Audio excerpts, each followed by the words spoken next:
Que se passe-t-il lorsqu'un caprice s'ajoute à un prêt immobilier? Pour Béatrice Taylor et ses 2 enfants, un nouveau départ ressemblait à un mélange fragile de peinture et de carnet, de pantalons affaissés, d'un cœur brisé, d'un compte en banque vide et d'un poids de problèmes bien trop lourd à porter pour une mère célibataire. 6 mois après la signature des papiers du divorce, Béatrice se tenait sous une pluie battante devant une maison artisanale des années 1930, dans sa ville natale. C'était censé être son nouveau départ, du moins, c'est ce qu'elle espérait. Elle n'y était pas retournée depuis 20 ans. L'annonce immobilière décrivait la maison comme charmante et pleine de caractère, mais la vérité était bien plus crue, on aurait dû y lire « Une maison négligée et au bord de la ruine ». Sa fille Sophie, âgée de 18 ans, s'était profondément repliée sur elle-même depuis le divorce, se réfugiant dans son art et refusant même de jeter un coup d'œil à leur nouvelle maison. Noah, son fils, avait d'abord accueilli l'aventure avec enthousiasme, mais celui-ci s'était vite transformé en une déception visible. « Nous sommes arrivés », annonça Béatrice avec une joie forcée, sa voix résonnant maladroitement dans le couloir vide. « Notre douce maison. » Mais dès qu'ils entrèrent, une odeur âcre les envahit, moisissure, humidité et l'odeur faible mais reconnaissable de quelque chose de mort depuis longtemps tapi derrière les murs. Les photos soigneusement recadrées et filtrées de l'annonce masquaient la réalité, des taches d'humidité jaune en forme de fleurs maculaient les plafonds. Sophie, toujours avec son casque sur les oreilles, avançait prudemment dans les pièces. « Vous nous avez traînés ici pour ça », murmura-t-elle en se dirigeant droit vers l'escalier. « Attention où tu mets les pieds », cria Béatrice, mais avant qu'elle puisse en dire plus, un craquement fut suivi d'un bruit terrifiant. Le pied de Sophie était tombé dans une marche pourrie. « Maman » hurla-t-elle. Sa jambe était coincée jusqu'au genou parmi les éclats de bois éparpillés sur le sol. Les yeux de Noah s'écarquillèrent de terreur. « Est-ce que la maison la dévore ?» se demanda-t-il à voix haute, se précipitant pour l'aider. Des échardes s'accrochaient obstinément au jean de Sophie tandis que Béatrice demandait anxieusement « Ça va? Tu t'es fait mal ?» Sophie arracha ses écouteurs, la colère palpable. « Cette maison est un piège mortel. Je la déteste. Je la déteste complètement. » Des mois plus tôt, Béatrice était assise en face de son avocat, un stylo posé sur les papiers du divorce. « Une fois que tu auras signé, la maison lui appartient », lui avait prévenu l'avocat. « Tu es sûr de ne pas vouloir te battre pour elle ?» Mais Béatrice avait secoué la tête. Ses enfants avaient besoin de stabilité, pas d'une bataille interminable. Pas de parents gaspillant leurs économies pour les études supérieures en avocat. « Je trouverai une solution », s'était-elle promis. L'appel provenait d'un agent immobilier de sa ville natale. La maison, située dans le quartier Wilson, appartenait à la meilleure amie de sa grand-mère. Elle y avait passé d'innombrables après-midi joyeux étant enfant. Le prix lui avait semblé trop beau pour être vrai, et elle comprenait maintenant pourquoi. Cette nuit-là, ils dormirent tous les 3 dans des sacs de couchage, dans le salon vide. La pluie s'infiltrait régulièrement par au moins 8 fuites dans le toit. Béatrice avait placé des pots et des brosses à cheveux sous les fuites, créant une symphonie de gouttes irrégulières et claquantes. « Tu te souviens quand on campait à Yosemite ?» dit-elle en distribuant des parts de pizza froide. « C'est comme ça, mais à l'intérieur. »« Pas de guimauve », répondit doucement Noah en mandarin. « Et papa n'est pas là. » Les mots persistaient dans la faible lumière de la seule lampe en état de marche comme des grains de poussière flottant dans l'air. « Maman » demanda doucement Sophie, « si nous ne pouvons pas réparer cette maison, où irons-nous » Béatrice ravala la panique qui la submergeait, affichant un sourire forcé. « On va s'en sortir » dit-elle. « Cette maison a juste besoin d'un peu d'amour. » Elle croyait que c'était suffisant, car cette maison avait des fondations solides et de beaux souvenirs. Il ne lui restait plus qu'à les retrouver. Après que les enfants se soient finalement endormis, Béatrice est sortie sur le porche affaissée avec son téléphone, espérant capter suffisamment de signal pour passer un appel. « Mélanie. Je crois que j'ai fait une terrible erreur. » La voix de sa meilleure amie, à des kilomètres de là, était comme une bouée de sauvetage. « Dis-moi tout. Tu te souviens quand je t'ai dit qu'il n'y aurait que quelques réparations ? » « En fait, ça va prendre un siècle, » admit Béatrice, la voix brisée. L'expert a clairement été soudoyé. La structure est instable. Le système électrique est un désastre. La peinture au plomb est une horreur.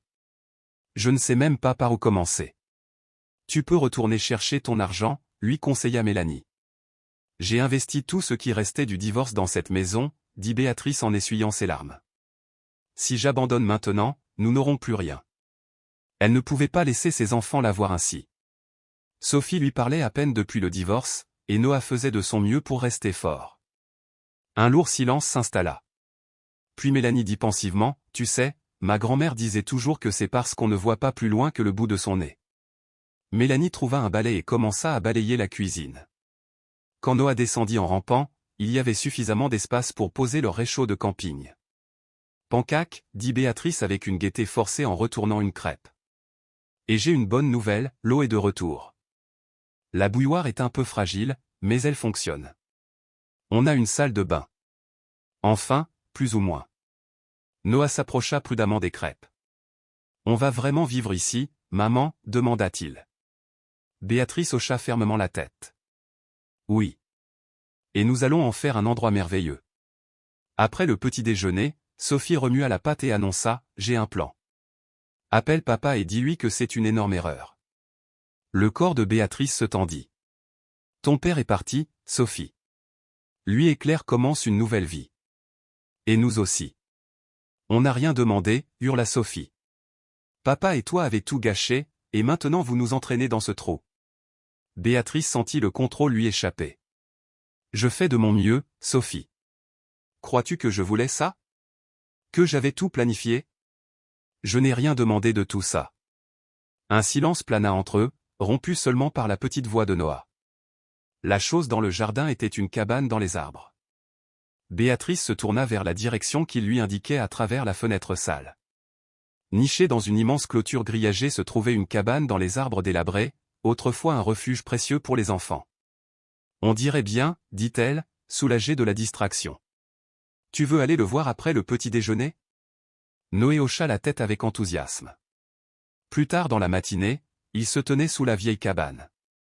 Pour la première fois depuis des mois, Béatrice sentit un sourire sincère illuminer son visage. La cabane semblait plus solide que certaines parties de la maison. Quelqu'un l'avait construite avec amour et savoir-faire. « Tu crois qu'on peut arranger ça, maman ?» demanda Noah en attrapant l'échelle. Doucement, l'avertit-elle. « Je vais d'abord vérifier. » Béatrice grimpa prudemment, testant chaque marche grinçante. Et là, elle a ressenti quelque chose qu'elle n'avait pas ressenti depuis longtemps, l'espoir. La cabine était petite mais solide. Il lui faudrait de nouvelles planches, une nouvelle couche de peinture, peut-être du vrai verre au lieu du plastique, mais elle était récupérable. Debout à l'intérieur de l'abri en bois confortable, Béatrice regardait le jardin envahi par la végétation qui s'étendait devant elle. Au loin, elle pouvait distinguer les toits de la petite ville où elle avait grandi, un endroit où tout le monde connaissait les affaires de tout le monde, pour le meilleur et pour le pire. « Tout ira bien », cria Noé d'en bas. Béatrice regarda le visage plein d'espoir de son fils. Malgré tout ce qu'ils avaient enduré, il débordait de confiance. « Oui », répondit-elle avec une détermination renouvelée. « Tout ira bien. » Cet après-midi-là, Béatrice a passé un coup de fil. « Bonjour, je parle à Daniel Dupont? J'ai eu votre numéro au quincaire. Il paraît que vous êtes le meilleur entrepreneur de la ville. J'ai un projet, enfin, une centaine. La vieille maison Wilson. » Un sifflement retentit à l'autre bout du fil, celui qu'elle évitait depuis des années. « Dans quel état est-elle » lança Béatrice, un peu nerveuse. « Disons qu'on doit utiliser un parapluie à l'intérieur. » Répondit Daniel. « Je peux venir voir demain matin, dit-il, mais je dois te prévenir, je suis complet pour les prochains mois. Je peux peut-être te donner quelques conseils en cas d'urgence, voire t'aider un peu, mais pas une rénovation complète. » À ce stade, même la plus petite me suffit, répondit Béatrice avec honnêteté. À demain. Ce soir-là, après que les enfants furent couchés, Béatrice sortit son ordinateur portable. Avec une connexion instable, elle se connecta à Internet, créa un nouveau document et écrivit « Opération Résurrection » comme titre. Elle a commencé à énumérer, réparer le toit urgent, corriger les dommages structurels aux escaliers et au plancher, mettre à jour le système électrique, régler les problèmes de plomberie, rénover la cuisine, rénover la salle de bain, repeindre les murs et aménager le jardin. Elle regarda la liste et l'ampleur du projet lui serra la poitrine. Puis elle ouvrit son application bancaire et vérifia les fonds restants après le divorce, juste assez pour un acompte. Le solde restant était insuffisant. Elle ouvrit un nouvel onglet et tapa « Comment rénover une maison avec un budget limité ». Daniel Orty était plus jeune que le moine ne l'avait imaginé. Il avait des mains habiles et un regard pensif. Tandis qu'il arpentait la maison, aucune expression de surprise ne traversait son visage. Béatrice savait cependant que l'état de la maison était pire que la plupart des projets qu'il avait vus jusqu'alors. « Bonne nouvelle », dit Daniel après avoir terminé son inspection. La structure est solide. La maison était bien construite à l'origine. La mauvaise nouvelle, poursuivit Taille, c'est que presque tout le reste est à refaire. Il se tenait dans ce qui deviendrait un jour la cuisine. Noah ne quittait jamais Daniel, écoutant attentivement chacun de ses mots. Sophie, quant à elle, était restée à l'étage pour explorer les pièces. « Alors, docteur » demanda Béatrice avec une pointe d'humour. « Est-elle récupérable ?»« Oui » répondit lentement Daniel en hochant la tête, « mais cela demandera du temps, de l'argent et beaucoup d'efforts. » Béatrice lui tendit un carnet contenant des estimations et des devis. L'expression choquée de Lemoine s'intensifia sans doute à la lecture des chiffres. « J'ai établi des priorités » ajouta rapidement Daniel. « Il faut commencer par la toiture. Ça ne sert à rien de rénover quoi que ce soit d'autre avant. Je peux vous aider pour les matériaux. Grâce à mes contacts, je peux même vous obtenir des réductions. Et pour la main-d'œuvre ? Demanda Béatrice avec hésitation. Je peux venir le week-end et t'apprendre quelques bases. Tu pourras faire certaines choses toi-même. Ça réduira considérablement les coûts. Béatrice ressentit un immense soulagement. Ce serait merveilleux. Merci beaucoup, maman. Maman, résonna la voix de Sophie dans l'escalier. Monte, il faut que tu vois ça. Béatrice et Daniel échangèrent un regard, puis commencèrent à monter prudemment l'escalier. Ils la trouvèrent dans ce qui allait devenir sa chambre. Elle avait soigneusement décollé le vieux papier peint, révélant des paysages urbains, des notes historiques et des dessins d'une beauté saisissante. L'une d'elles était la maison exacte dans laquelle il se trouvait. En dessous, il était écrit « Notre douce maison, 1945 ». C'est incroyable, Béatrice dit en passant ses doigts sur les lignes du dessin. Il y a une signature, dit Sophie en désignant un coin, Evelyn W. Evelyn Wilson, la directrice de Daniel Achat, la propriétaire originelle, apparemment une figure légendaire de la ville.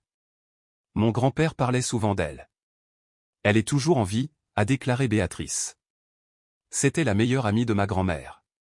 L'agent immobilier m'a dit qu'elle avait emménagé dans une maison plus petite en ville il y a quelques années. C'est ce qui nous a permis d'acheter celle-ci. Sophie regardait toujours les dessins. Ils sont vraiment beaux. Elle avait du talent. C'était la plus grande démonstration d'enthousiasme de Sophie depuis leur arrivée. Il faut les préserver, déclara Béatrice avec détermination. Quand nous rénoverons cette pièce, ce mur restera tel qu'il est. Il fait partie de l'histoire de cette maison. Cet après-midi-là, alors que Daniel mesurait le toit, une voiture s'arrêta devant la maison.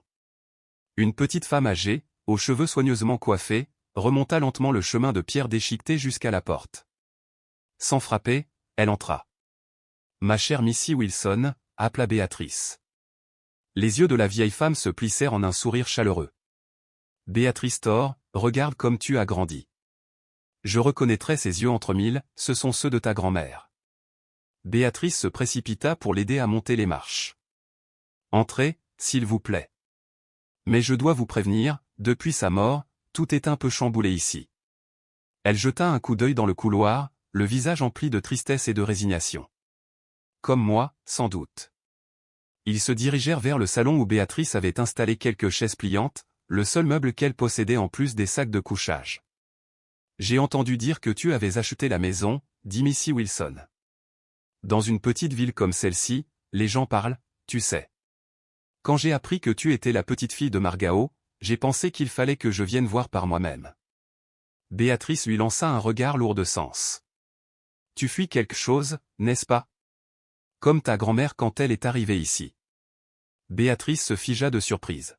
« Je ne savais pas que ma grand-mère fuyait quelque chose, elle aussi. » Missy Wilson répondit en souriant, « Margao est arrivée ici en 1952 après une rupture de fiançailles. Elle n'avait pas grand-chose dans la vie et pensait avoir tout raté. Pourtant, c'est là que sa vraie vie a commencé. » Elle serra la main de Béatrice. « Cette maison a connu bien des débuts. » À ce moment-là, Sophie apparut dans l'embrasure hésitante de la porte. « Et cette jeune femme, qui est-elle » demanda Missy Wilson. « C'est ma fille, Sophie, » répondit Béatrice. Sophie, voici Missy Wilson. C'est elle qui a dessiné les dessins que tu as vus à l'étage. Les yeux de Madame Wilson s'illuminèrent. Tu as retrouvé mes dessins? Mon Dieu, je les avais complètement oubliés. Arthur me disait toujours d'arrêter de dessiner sur les murs, mais je lui disais, c'est notre maison, on peut la décorer comme on veut. Sophie fit un pas en avant. Ils sont vraiment magnifiques. Tu étais un artiste? Un petit artiste, à ma façon, répondit Madame Wilson. Pendant des années, j'ai illustré des livres pour enfants. Ils n'étaient pas très célèbres, mais ils me rendaient heureuse. Sophie la regarda attentivement. Moi aussi, je vois de l'art dans tes yeux, je le sens. Est-ce que tu peins toujours? Sophie se tortilla, mal à l'aise. Avant, oui, plus vraiment maintenant. Madame Wilson secoua la tête avec compréhension.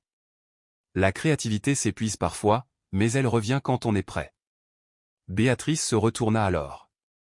Je ne suis pas venue juste pour me remémorer des souvenirs.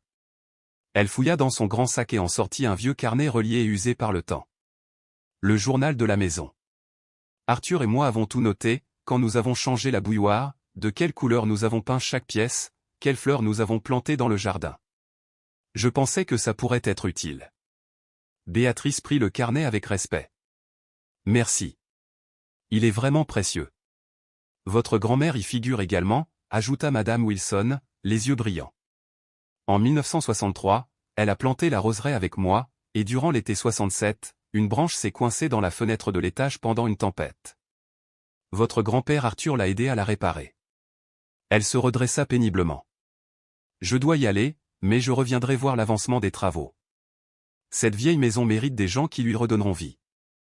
Lorsque Béatrice l'accompagna jusqu'à la porte, Madame Wilson s'arrêta. Tu sais, ça ira mieux. Peu importe ce que tu attends, ça finira par guérir.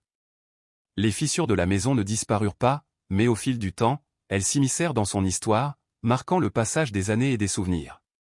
Après le départ de Daniel, Béatrice ouvrit soigneusement le vieux journal qu'elle avait trouvé. Ses pages étaient remplies de notes méticuleuses remontant à la construction de la maison en 1935. Elle détaillait l'emplacement des canalisations, indiquait les fenêtres sujettes aux fuites et décrivait la composition originale du plâtre. Pour Béatrice, ce journal était une véritable mine d'informations précieuses sur l'histoire cachée de la maison. Levant les yeux de son journal, Béatrice aperçut son fils dehors, marchant aux côtés de Daniel près de la clôture grillagée. Son fils serrait un bloc-notes, le visage concentré et attentif, une expression de bonheur rare que Béatrice n'avait pas vue depuis le divorce. Ce soir-là, pendant que les enfants s'affairaient ailleurs, Béatrice s'aventura au grenier, lampe de poche à la main. Elle se souvint avoir lu un article de journal sur des objets qui y étaient entreposés et était curieuse de découvrir les secrets que cet espace poussiéreux pouvait bien receler. Le grenier était enveloppé de poussière et de toiles d'araignée, animé par le léger bruit des souris qui couraient. Mais, caché dans un coin, exactement là où le journal l'avait indiqué, se trouvait une grande malle. Elle ouvrit la première et y trouva de vieux vêtements et des draps en lambeaux, trop pour être récupérés. La seconde contenait des décorations de Noël et une collection d'albums photos, qu'elle mit soigneusement de côté pour les consulter ultérieurement. Pourtant, ce fut la troisième malle qui la coupa véritablement le souffle. À l'intérieur se trouvait une collection de lettres soigneusement attachées avec des rubans délavés. Tout en haut se trouvait une enveloppe, adressée à Evelyne et rédigée par sa grand-mère, portant les mots « à mon amie la plus précieuse ». S'agenouillant, Béatrice cala la lampe entre son épaule et son menton et ouvrit lentement la fragile enveloppe. La lettre commençait par ces mots touchants « Ma chère Evelyne, alors que je m'apprête à quitter ce monde, je me surprends souvent à penser à notre refuge, aux heures passées dans ta cuisine, aux aventures que nous avons imaginées et aux secrets les plus profonds que nous avons partagés dans ton jardin. » La maison était devenue une partie intégrante de la vie de sa grand-mère, tout comme son histoire. Elle y écrivait avec l'espoir qu'un jour, peut-être, une petite fille en quête de paix, comme elle autrefois, reviendrait en ce lieu même. Tandis que Béatrice essuyait ses larmes, elle se demanda si sa grand-mère avait pressenti son retour, ou si c'était simplement la main invisible de l'univers qui guidait son foyer. Rassemblant soigneusement lettres et albums, elle descendit l'escalier du grenier avec une révérence prudente. Dans le salon, Sophie était absorbée par son téléphone, son expression habituellement réservée s'adoucissant. « Qu'est-ce que c'est » demanda-t-elle tandis que Béatrice lui tendait le paquet poussiéreux. « Toute l'histoire » répondit Béatrice en posant les trésors sur une table improvisée, façonnées à partir d'un carton retourné. Elle expliqua que son arrière-grand-mère entretenait un lien particulier avec cette maison grâce aux lettres échangées avec Madame Wilson au fil des ans. Sophie posa son téléphone et demanda avec empressement si elle pouvait en lire un. Béatrice lui tendit une lettre, observant la jeune fille l'ouvrir avec une fascination prudente. La lettre parlait d'amitié et de force, soulignant que les femmes construisent souvent leur véritable foyer dans le cœur des autres avant même d'y poser une seule brique. Sophie leva les yeux vers Béatrice, émerveillée, c'est magnifique. Béatrice sentit une boule se nouer dans sa gorge et secoua la tête en signe d'approbation. Plus tard dans la soirée, après que les enfants se soient endormis dans leur lit de fortune, Béatrice alluma son ordinateur portable. Sur un coup de tête, elle créa un nouveau compte Instagram, @astavilson_cheval. Pour sa première publication, elle publia une photo de la façade de la maison baignée par la lumière dorée du coucher de soleil. La douce lueur semblait atténuer ses imperfections et révéler le potentiel caché de la maison. Elle écrivit, « Le premier jour de notre voyage, cette maison d'artisan des années 1930 pouvait paraître abandonnée et délabrée, mais pour une mère divorcée et ses 2 enfants réticents, elle deviendra bientôt un foyer et peut-être l'occasion de nous reconstruire. » Sans hésiter, elle a partagé la publication et éteint son ordinateur. Le lendemain, elle prévoyait de commencer à démolir les supports endommagés et à les remplacer par de nouveaux matériaux, une métaphore intimidante mais pertinente de sa propre vie. 3 mois après le début des travaux, la maison ressemblait davantage à un chantier qu'à une maison. Daniel et son équipe du week-end travaillaient sans relâche, réparant la toiture et remplaçant systématiquement les zones pourries. À l'intérieur, Béatrice et les enfants avaient retiré les cloisons sèches endommagées et les planches gonflées, remplissant une benne louée de débris. Ce travail physique était devenu presque thérapeutique pour Béatrice, elle éprouvait une étrange satisfaction à briser des murs pourris à coups de marteau. Défaire l'ancien et faire place au neuf lui apportait une guérison qu'elle n'avait jamais connue dans sa carrière de graphiste. Bien que ses muscles lui faisaient mal d'une manière inhabituelle, la douleur était un signe encourageant de réels progrès. Sophie commença à mettre la main à la pâte, démontant soigneusement les éléments récupérables comme des horloges en bois d'origine, des poignées de porte anciennes et quelques luminaires, les conservant avec respect. Noah, quant à lui, était devenu l'apprenti informel de Daniel, s'imprégnant des connaissances en construction avec une curiosité avide. Leur compte Instagram gagnait peu à peu des abonnés, un mélange d'amis de longue date, de collègues et de passionnés de rénovation. Béatrice aimait partager ses progrès quotidiens, célébrant les petites victoires comme la découverte du carrelage d'origine de la cuisine ou d'un vitrail caché derrière une étagère. Pourtant, malgré l'excitation, la journée semblait fragile, comme si le projet tout entier ne tenait qu'à un fil ténu. En observant les chiffres fluctuants dans ses feuilles de calcul, Béatrice sentit le poids de la réalité. Les réparations du toit coûtaient bien plus cher que prévu. Le système électrique était en plus mauvais état que prévu, et les projets de design freelance sur lesquels elle comptait pour financer la rénovation étaient quasiment au point mort. Perdue dans ses soucis financiers, elle fut interrompue par un appel de Daniel, qui se tenait à sa porte, gants à la main. « On a terminé la partie nord du toit. Tu veux venir voir ?» demanda-t-il. Elle ferma son ordinateur et le suivit dehors. Plissant les yeux vers le ciel frais d'octobre, Béatrice admira les tuiles neuves étincelantes. « C'est magnifique, dit-elle. Si le temps le permet, on finira le toit cette semaine. » Daniel hocha la tête avec assurance, « On finira. » Béatrice hésita cependant. On devrait peut-être ajuster le planning. Financièrement, ça se complique. Daniel l'observa attentivement. Il faut terminer le toit, on ne peut pas attendre. Je sais, dit-elle, on le finira, mais après, ça risque de ralentir un peu. Je pensais avoir plus de travail de conception maintenant, mais reconstituer ma clientèle ici prend plus de temps que prévu. Quel genre de design faites-vous ? Demanda Daniel. Du graphisme logo, site web, identité de marque. C'est bien établi en ville, mais ici, dans cette petite ville, prendre un nouveau départ est complètement différent. Béatrice sourit faiblement. Peu d'entreprises locales semblent intéressées par un changement de marque. Daniel, caressant le chat à côté, fit une suggestion. As-tu parlé à Franck à la quincaillerie ? Leur site web n'a pas été mis à jour depuis 1998. Et ma sœur, qui tient le café de la rue Mine, se plaint toujours du manque de support marketing. Béatrice sentit une lueur d'espoir. Vraiment ? Tu crois qu'il serait intéressé ? Daniel hocha la tête. Les petites villes sont idéales pour le bouche à oreille. Un bon travail, ça se propage. On pourrait aussi trouver un échéancier pour tes réparations, ou tu pourrais m'aider sur mes autres projets.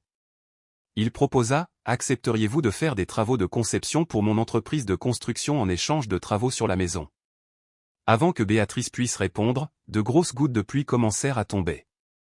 On dirait que l'orage arrive tôt, dit Daniel en levant les yeux vers le ciel qui s'assombrissait.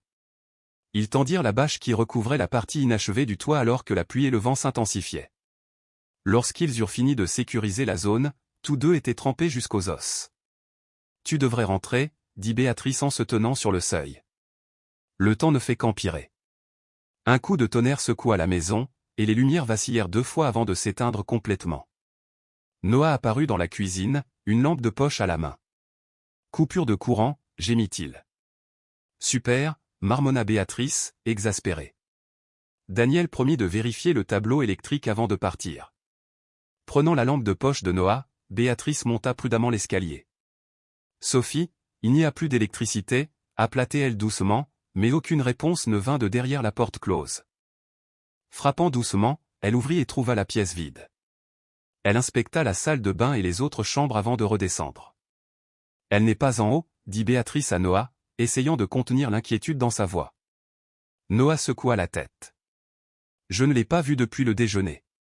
Un frisson de terreur parcourut l'échine de Béatrice. Sophie, où es-tu? Murmura-t-elle en cherchant de pièce en pièce.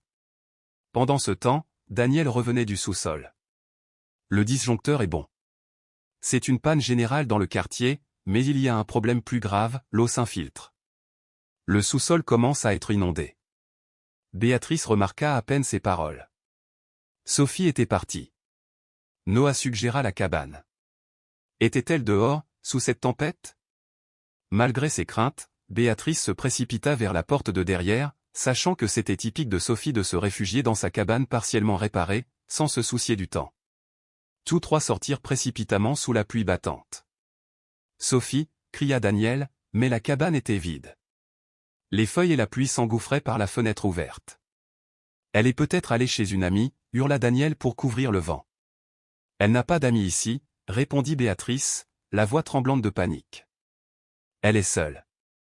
Elles se précipitèrent à l'intérieur, trempées jusqu'aux os. Béatrice attrapa son téléphone, la batterie était à 20%. J'appelle la police, dit-elle, le doigt sur l'écran. Mais avant qu'elle puisse composer le numéro, la porte d'entrée s'ouvrit brusquement. Sophie entra en titubant, trempée et tremblante. Béatrice se précipita à ses côtés. Où étais-tu? On était terrifiés. Le visage baigné de larmes de Sophie exprimait une émotion vive. Il fallait que je sorte. C'était impossible ici, cette maison m'étouffait.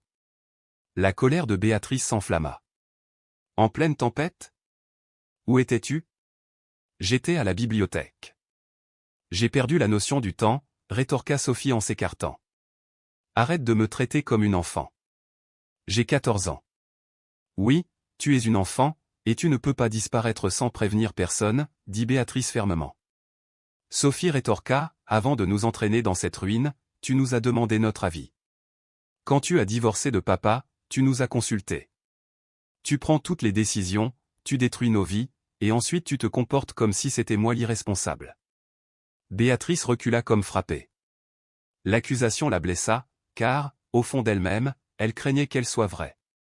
Ce n'est pas juste pour elle, dit doucement Daniel. Ne vous en mêlez pas, rétorqua Sophie. Tu ne fais même pas partie de cette famille. Sophie se tourna brusquement vers Béatrice. Excusez-moi immédiatement. Pourquoi devrais-je m'excuser? Je dis juste la vérité. Elle est là uniquement parce que vous avez eu pitié d'elle. Sophie traversa la pièce en trombe, la colère palpable. Je déteste cette maison. Je déteste cette ville. Et je déteste ce qu'ils ont fait à notre famille.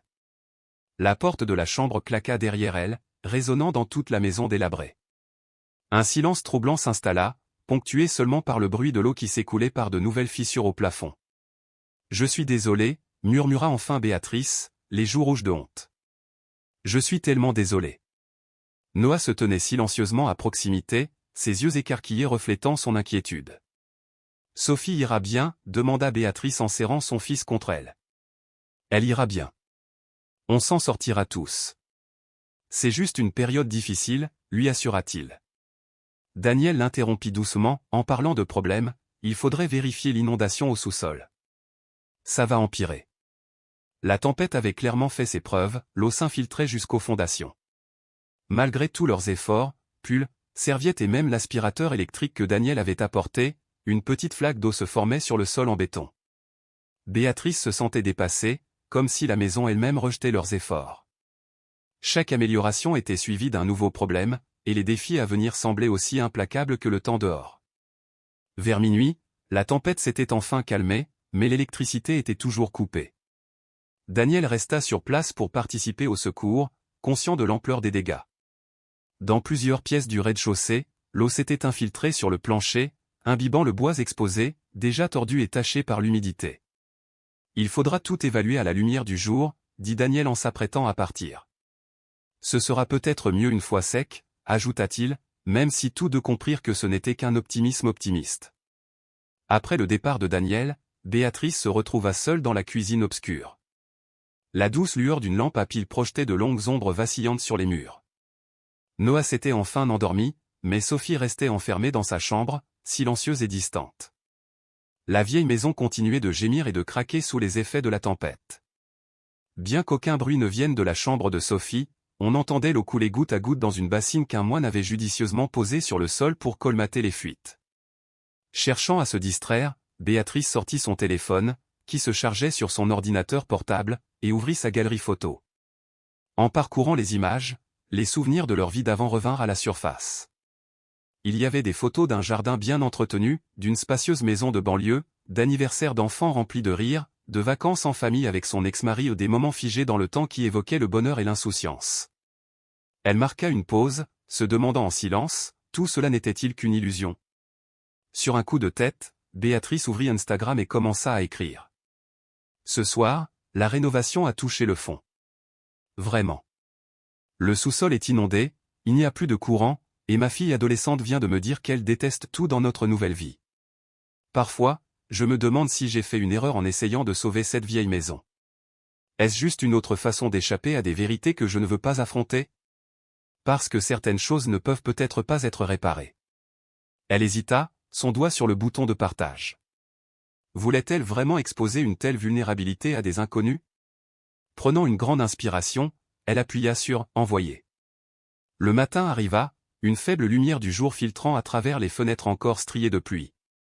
Béatrice s'était endormie à la table de la cuisine, le corps endolori par l'épuisement. L'électricité était toujours coupée, et la maison semblait plus froide et humide qu'avant.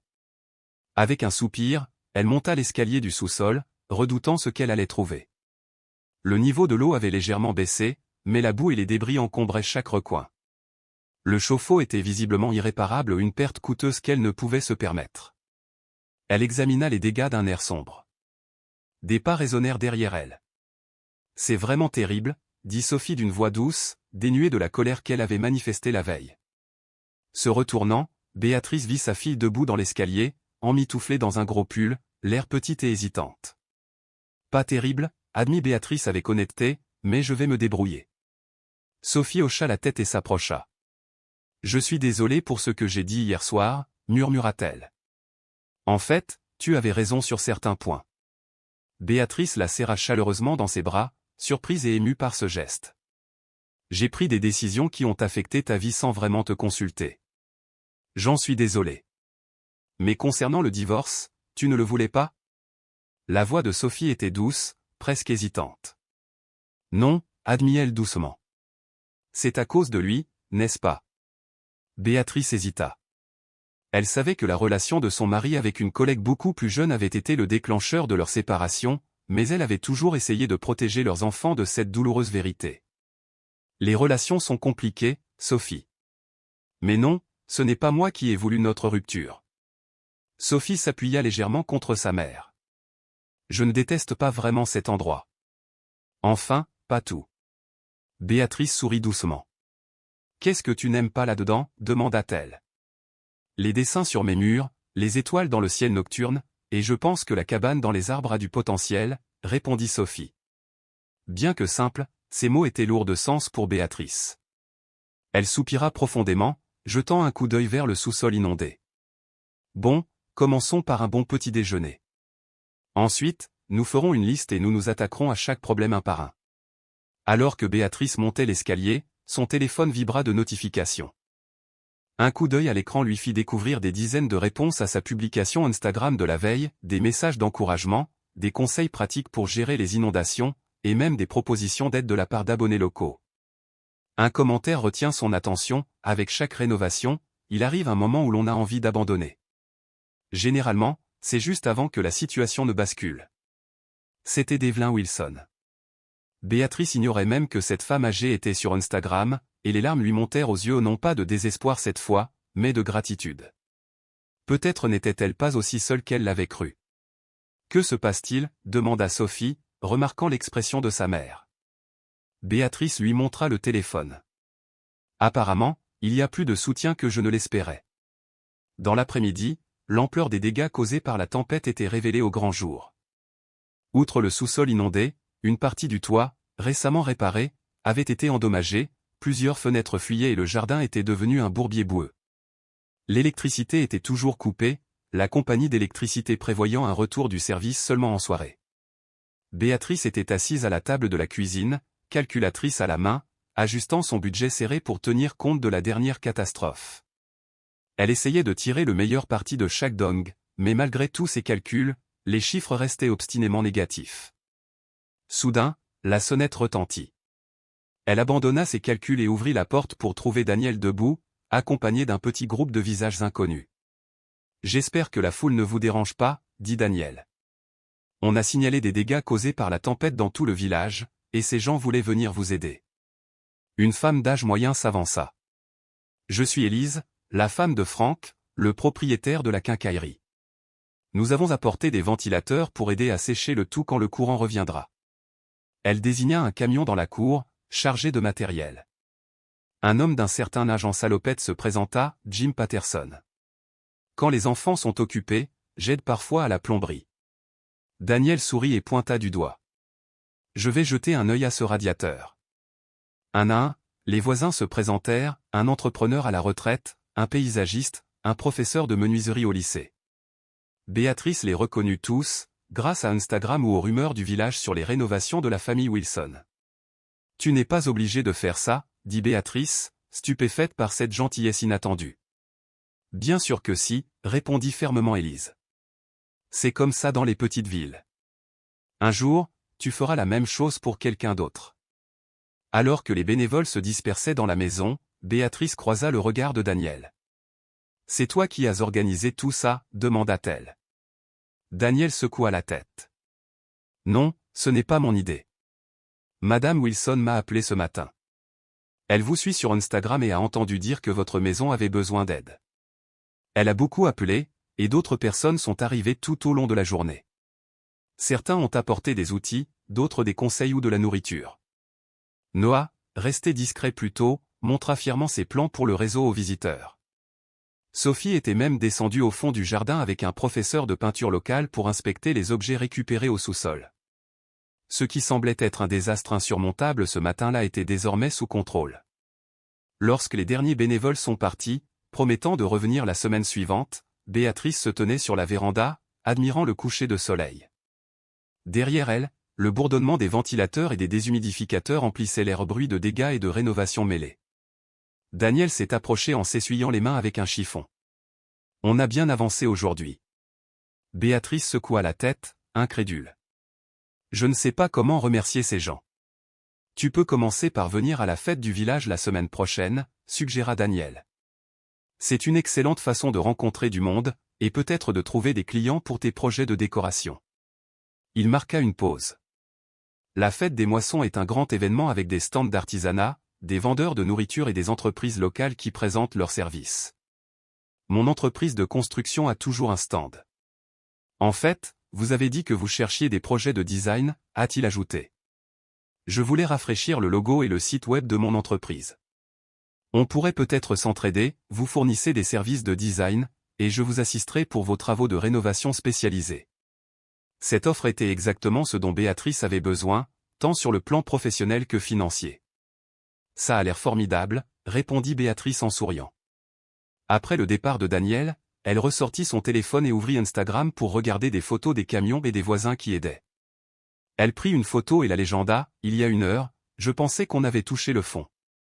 Aujourd'hui, j'ai appris qu'avec les bonnes personnes à ses côtés, même le fond peut devenir une base solide. Merci à tous ceux qui sont venus aujourd'hui. Vous nous avez rappelé ce que signifie vraiment être une communauté. Cette nuit-là, pour la première fois depuis son emménagement, Béatrice s'endormit avec un espoir qui l'emportait sur ses craintes. Le lendemain, la fête des récoltes transforma la rue principale du village en une fête haute en couleurs. Des étals multicolores s'alignaient de chaque côté, et l'air était imprégné des effluves de maïs caramélisé et de pâtisseries aux pommes. Les enfants s'élançaient entre les bottes de foin et les décorations de tiges de maïs, tandis que des musiciens locaux se produisaient sur la petite scène de la place du village. Le stand de Daniel, partagé avec son entreprise de construction, était décoré avec une nouvelle identité visuelle qu'il avait conçue, un logo moderne et épuré, reflétant son image chaleureuse et fiable de la région. Autour du logo se trouvaient des exemples d'autres projets de design, ainsi que des cartes de visite de la nouvelle marque, Fondation Design Studio. Alors, qu'en pensez-vous ? Demanda Daniel en revenant avec des cafés. Je pense qu'à la fin de la journée, vous devrez refuser des clients, dit Béatrice en riant. Daniel admira le stand, le logo était aussi beau imprimé qu'à l'écran. Mais il est bien plus beau imprimé, ajouta-t-il. À ce moment-là, Noah accourut, le visage peint comme un tigre. Maman, il y a une petite course de bateau en bois pour les enfants. Je peux participer ? Bien sûr, répondit Béatrice en souriant et en lui tendant de l'argent. Où est ta sœur ? Noah désigna la place. Elle parle avec une fille nommée Olivia, qui s'intéresse à l'art. Béatrice dissimula sa surprise et sa joie, veillant à ne pas intimider Sophie ni à la refouler. Super, ma chérie, amuse-toi bien à construire ton bateau. Alors que Noah s'enfuyait, Daniel donna un coup de coude espiègle à Béatrice. Je crois que tu viens de rencontrer ton premier client potentiel. Une femme d'une trentaine d'années s'approcha avec un portfolio. C'est toi qui as rénové la vieille maison Wilson, n'est-ce pas ? Je te suis sur Instagram. Oui, c'est moi, répondit Béatrice. Je suis Béatrice Taylor. Je suis Jessie Miller, propriétaire de la librairie Miller Spat, juste au coin de la rue. Notre site web a besoin d'un rafraîchissement, et j'adore vos créations. À midi, Béatrice avait collecté les coordonnées de 6 clients potentiels, une librairie, une boulangerie locale, une petite boutique de souvenirs espérant attirer des touristes, et plusieurs autres créateurs d'entreprises. Tu es officiellement une star, la taquina Daniel avec un sourire. Alors que la foule se raréfiait, il demanda, qu'est-ce que ça fait d'être la créatrice la plus en vue du Béatricerie Village ? Béatrice rit doucement. C'est incroyable. Il y a un mois, je pensais avoir commis la plus grosse erreur de ma vie, mais maintenant, j'ai l'impression que tout se met en place. Pointant la rue du doigt, Daniel demanda, c'est ta fille là-bas. Béatrice se retourna et vit Sophie debout aux côtés de sa nouvelle amie et de quelques jeunes près de la scène. Après une brève annonce, Sophie s'approcha du micro. Bonjour, dit-elle d'une voix claire mais un peu timide. Je m'appelle Sophie Taylor. Ma mère et moi rénovons la vieille maison des Wilson. En retirant le papier peint, nous avons découvert de magnifiques dessins réalisés il y a des décennies par Evelyn Mar Wilson. Ils m'ont inspiré à me remettre au dessin. Elle désigna un panneau à proximité. C'est ma première œuvre depuis longtemps. Elle s'appelle Émergence. Détachant le tissu, elle révéla un impressionnant dessin au fusain représentant la maison baignée de lumière par les fenêtres, avec les silhouettes d'une famille à l'intérieur. Les yeux de Béatrice se remplirent de larmes. Sophie ne lui avait jamais montré ce dessin auparavant, ni évoqué un regain d'intérêt pour l'art. Ce qu'il y a de beau dans les rénovations, dit Sophie d'une voix plus forte, c'est que parfois, ce qu'on en retire révèle quelque chose d'encore plus beau. Elle marqua une pause et sourit. Et je pense que cela s'applique non seulement aux maisons, mais aussi aux familles.